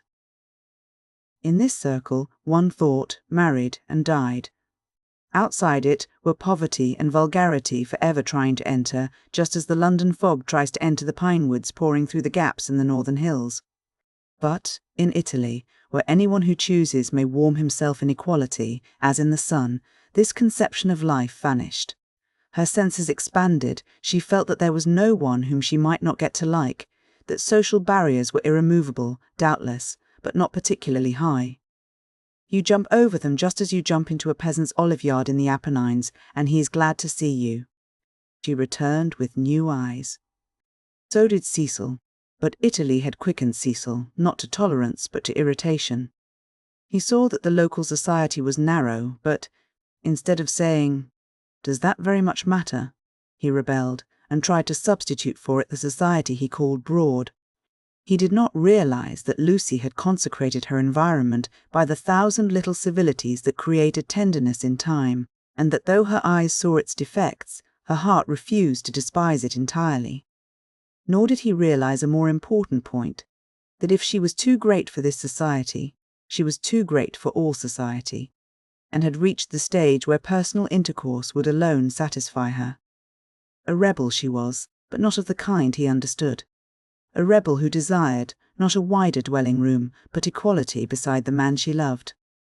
For Italy was offering her the most priceless of all possessions, her own soul. Playing bumble puppy with Minnie Beebe, niece to the rector, and aged 13. An ancient and most honourable game, which consists in striking tennis balls high into the air, so that they fall over the net and immoderately bounce. Some hit Mrs. Honeychurch, others are lost. The sentence is confused, but the better illustrates Lucy's state of mind, for she was trying to talk to Mr. Beebe at the same time. Oh, it has been such a nuisance. First he, then they, no one knowing what they wanted, and everyone so tiresome. But they really are coming now, said Mr. Beebe. I wrote to Miss Teresa a few days ago. She was wondering how often the butcher called, and my reply of once a month must have impressed her favourably. They are coming. I heard from them this morning. I shall hate those Miss Allens, Mrs. Honeychurch cried. just because they're old and silly ones expected to say how sweet. I hate their if, ing and but, ing and ing. And poor Lucy, serve her right warm to a shadow. Mr. Beebe watched the shadow springing and shouting over the tennis court. Fiesole was absent. One did not play bumble puppy when he was there. Well, if they are coming. No, Minnie, not Saturn. Saturn was a tennis ball whose skin was partially unsewn. When in motion, his orb was encircled by a ring. If they are coming, Sir Harry will let them move in before the 29th, and he will cross out the clause about whitewashing the ceilings because it made them nervous, and put in the fair wear and tear 1. That doesn't count. I told you, not Saturn. Saturn's all right for bumble puppy, cried Freddie, joining them. Minnie, don't you listen to her. Saturn doesn't bounce. Saturn bounces enough. No, he doesn't. Well, he bounces better than the beautiful white devil. Hush, dear, said Mrs. Honeychurch, but look at Lucy complaining of Saturn, and all the time's got the beautiful white devil in her hand, ready to plug it in. That's right, Minnie, go for her. Get her over the shins with the racket. Get her over the shins. Lucy fell. The beautiful white devil rolled from her hand. Mr. Beebe picked it up and said, The name of this ball is Vittoria Corombona, please. But his correction passed unheeded. Freddie possessed to a high degree the power of lashing little girls to fury, and in half a minute he had transformed Minnie from a well-mannered child into a howling wilderness. Up in the house Cecil heard them, and though he was full of entertaining news, he did not come down to impart it in case he got hurt. He was not a coward, and bore necessary pain as well as any man. But he hated the physical violence of the young. How right it was. Sure enough, it ended in a cry. I wish the Miss Allens could see this, observed Mr. Beebe, just as Lucy, who was nursing the injured Minnie, was in turn lifted off her feet by her brother. Who are the Miss Allens? Freddie panted. They have taken Sissy Villa. That wasn't the name. Here his foot slipped, and they all fell most agreeably onto the grass. An interval elapses. Wasn't what name? Asked Lucy, with her brother's head in her lap. Allen wasn't the name of the people Sir Harry's let to. Nonsense, Freddie, you know nothing about it. Nonsense yourself. I've this minute seen him. He said to me, Ahem, Honeychurch. Freddie was an indifferent mimic. Ahem, ahem. I have at last procured really sire rebel tenants, I said. Array, old boy, and slapped him on the back. Exactly. The Miss Allens? Rather not, more like Anderson. Oh, good gracious, there isn't going to be another muddle, Mrs. Honeychurch exclaimed. Do you notice, Lucy, I'm always right? I said, don't interfere with Sissy Villa.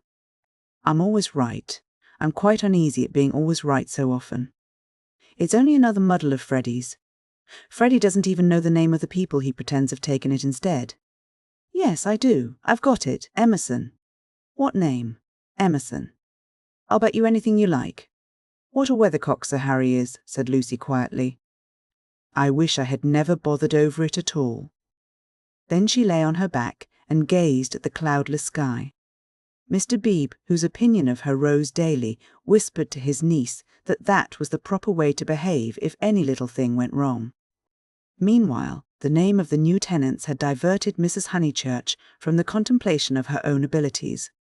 Emerson, Freddie? Do you know what Emersons they are? I don't know whether they're any Emersons, retorted Freddie, who was democratic. Like his sister, and like most young people, he was naturally attracted by the idea of equality, and the undeniable fact that there are different kinds of Emersons annoyed him beyond measure. I trust they are the right sort of person. All right, Lucy, she was sitting up again. I see you looking down your nose and thinking your mother's a snob. But there is a right sort and a wrong sort, and it's affectation to pretend there isn't. Emerson's a common enough name, Lucy remarked. She was gazing sideways. Seated on a promontory herself, she could see the pine-clad promontories descending one beyond another into the Weald. The further one descended the garden, the more glorious was this lateral view. I was merely going to remark, Freddie, that I trusted they were no relations of Emerson the philosopher, a most trying man. Pray, does that satisfy you? Oh yes, he grumbled. And you will be satisfied too, for they're friends of Cecil, so, elaborate irony, you and the other country families will be able to call in perfect safety. Cecil? exclaimed Lucy. "Don't be rude, dear," said his mother placidly. "Lucy, don't screech. It's a new bad habit you're getting into." "But has Cecil—" "Friends of Cecil's," he repeated, "and so really sire rebel, ahem. Honeychurch, I have just telegraphed to them." She got up from the grass. It was hard on Lucy. Mr. Beebe sympathised with her very much. While she believed that her snub about the Miss Allens came from Sir Harry Otway, she had borne it like a good girl. She might well screech when she heard that it came partly from her lover. Mr. Vyse was a tease, something worse than a tease. He took a malicious pleasure in thwarting people.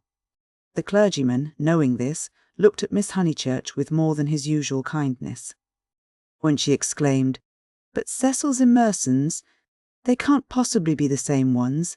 There is that—" He did not consider that the exclamation was strange, but saw in it an opportunity of diverting the conversation while she recovered her composure. He diverted it as follows. "The Emersons who were at Florence, do you mean?" "No, I don't suppose it will prove to be them. It is probably a long cry from them to friends of Mr. Vyse's. Oh, Mrs. Honeychurch, the oddest people, the queerest people. For our part we liked them, didn't we?" He appealed to Lucy. "There was a great scene over some violets. They picked violets and filled all the vases in the room of these very Miss Allens who have failed to come to Sissy Villa. Poor little ladies, so shocked and so pleased. It used to be one of Miss Catherine's great stories. 'My dear sister loves flowers,' it began. They found the whole room a mass of blue vases and jugs, and the story ends with so ungentlemanly and yet so beautiful. It is all very difficult. Yes, I always connect those Florentine Emersons with violets." "Fiasco's done you this time," remarked Freddie, not seeing that his sister's face was very red. She could not recover herself. Mr. Beebe saw it, and continued to divert the conversation. These particular Emersons consisted of a father and a son, the son a goodly, if not a good young man, not a fool, I fancy, but very immature. Pessimism, etc. Our special joy was the father, such a sentimental darling, and people declared he had murdered his wife. In his normal state, Mr. Beebe would never have repeated such gossip, but he was trying to shelter Lucy in her little trouble. He repeated any rubbish that came into his head. "Murdered his wife?" said Mrs. Honeychurch. "Lucy, don't desert us. Go on playing bumble puppy. Really, the Pension Bertolini must have been the oddest place. That's the second murderer I've heard of as being there. Whatever was Charlotte doing to stop? By the by, we really must ask Charlotte here some time." Mr. Beebe could recall no second murderer. He suggested that his hostess was mistaken. At the hint of opposition, she warned. She was perfectly sure that there had been a second tourist of whom the same story had been told. The name escaped her. What was the name? Oh, what was the name? She clasped her knees for the name. Something in Thackeray. She struck her matronly forehead. Lucy asked her brother whether Cecil was in. "Oh, don't go!" he cried, and tried to catch her by the ankles. "I must go," she said gravely. "Don't be silly. You always overdo it when you play." As she left them, her mother's shout of "Harris" shivered the tranquil air, and reminded her that she had told a lie and had never put it right. Such a senseless lie, too, yet it shattered her nerves and made her connect these Emersons, friends of Cecil's, with a pair of nondescript tourists. Hitherto truth had come to her naturally. She saw that for the future she must be more vigilant and be absolutely truthful. Well, at all events, she must not tell lies. She hurried up the garden, still flushed with shame. A word from Cecil would soothe her, she was sure. "Cecil." "Hello," he called, and leant out of the smoking-room window. He seemed in high spirits.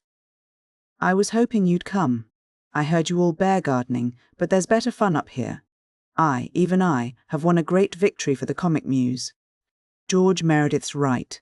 The cause of comedy and the cause of truth are really the same, and I, even I, have found tenants for the distressful Sissy Villa. Don't be angry. Don't be angry. You'll forgive me when you hear it all." He looked very attractive when his face was bright, and he dispelled her ridiculous forebodings at once. "I have heard," she said. "Freddie has told us. Naughty Cecil. I suppose I must forgive you." Just think of all the trouble I took for nothing. Certainly the Miss Allens are a little tiresome, and I'd rather have nice friends of yours. But you oughtn't to tease one so. Friends of mine? He laughed. But Lucy, the whole joke is to come. Come here. But she remained standing where she was.